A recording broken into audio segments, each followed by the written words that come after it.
My name is Earline Bentley.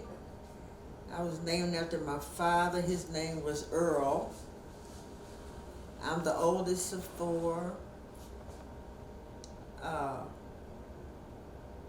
was born in November 30th, 1940.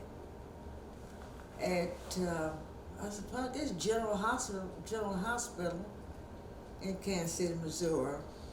And I was born in Leeds. Raised in Leeds. And girls in Leeds had a different type of raising than the boys. The girls couldn't go anywhere. Stay at home, back in the rugs, wash the dishes. And while the boys could go out and stay all day well up into the evening. Okay, I attended Dunbar Elementary School, the neighborhood school, from the time I went to the kindergarten through the 7th grade. I attended Dunbar, and our school was a little bit different than other schools. It was, we had really caring, dedicated teachers. We had a great PTA because my mother for a while was the president of PTA. And they saw to it that we got what we needed. Like every Christmas, one of the ministers of the local churches would go down to Montgomery Wards and Sears and Roebuck and tell them about the community where he was a minister.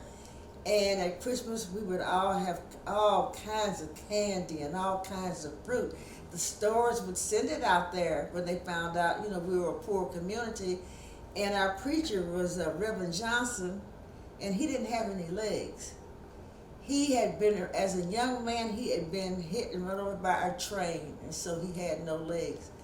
And even though he had no legs, he could get around on the bus and go down to where those stores were and ask for donations for his community. And so that's, we really look forward to for anywhere time from Thanksgiving on up to New Year's, that everything was just really good in our community because our community was a close-knit community. My kindergarten teacher was Ruth Washington. She had been born and raised in Leeds.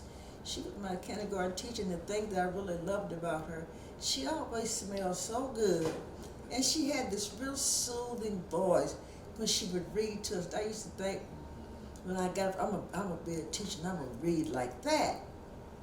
And at that time, the school didn't have a cafeteria, so you either we went home for lunch. I can remember my mother having the best lunch. It was a good hot lunch. I can remember running home from school, from kindergarten, so that I could get lunch. And I remember those same cows would be on the field, and we would go around the field because the kids it had gotten to the community that, but there were also bulls there, and you couldn't wear red because if you wore red, they'd get you. And they would get you if you wore red. They said anybody got anything on red and you running and the red coat's flaring out behind, the bull was gonna get you because the bulls liked red. And so I remember going home telling my mother, it was some bulls up there. We were running because Gloria and Lorraine had on red dresses, and as they ran, the dresses would flare out in the bull.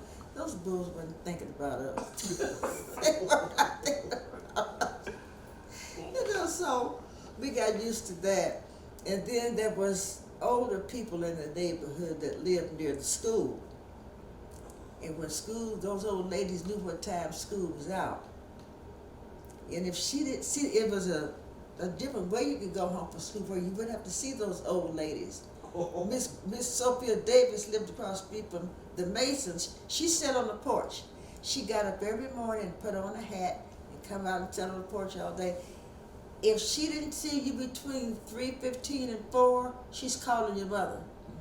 She knew where we were. We were going on other routes so we could fight, because there's always somebody fighting. And I could never fight anyway, so I just stood by and cheered for somebody else fought, and then we'd get home.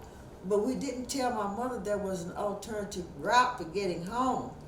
So anyway, Miss Grancy Davis told her about, she said, I didn't see that gal. I sat out there on the porch. I didn't see her going through here, and I heard the noise on the other side, so I knew then she was over there helping the agitator fight. And of course, my mother gave me a whooping. She said, I told you, go this one route going home, but if we heard, Betty Sue and Lorraine, they gonna fight these seats, but go around the other way. Don't go where all the old women are sitting on the porch, because if they see, they go in the house and they call your mother. Because they knew us. Everybody lived in the same neighborhood. Everybody it was 2 or 3 churches, everybody went to the same church. So we'd go the alternative right until they found out about us. Then the school found out about, and the teacher, when you were leaving school, she said, don't you go around that other way. You go straight down 35th Street. So that stopped, ended the fighting. This is brought to you by Kansas City Business Association, working to improve our community.